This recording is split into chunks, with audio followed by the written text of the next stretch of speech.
1,50,000 టన్నుల మామిడికాయలను 16 రూపాయలకు కిలో, 16 రూపాయలకు క్వింటాల్, 1600 రూపాయలకు కొనుగోలు చేయటం అవుతున్నది అని సాక్షాత్తు కేంద్ర మంత్రి అగ్రికల్చరల్ మినిస్టర్ శివరాజ్ సింగ్ చౌహాన్ రాసినటువంటి ఉత్తరం.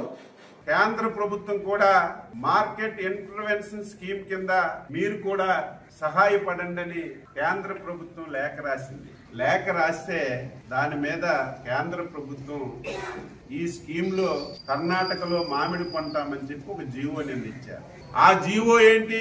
4 రూపాయలు రైతుకి ఇవ్వండి, అందులో 2 రూపాయలు మేమిస్తాం, 2 రూపాయలు రాష్ట్ర ప్రభుత్వం ఇస్తుందని ఒక జీవో ఇచ్చారు. ఆ జీవోను పట్టుకొని వైసీపీ నాయకులు, చంద్రబాబు నాయుడు గారు మద్దతుతోనే కేంద్రంలో ప్రభుత్వం ఉంది. కర్ణాటకలో ప్రతిపక్ష నాయకుడు లేఖ రాసి 16,200కి ధర తెచ్చుకున్నారు.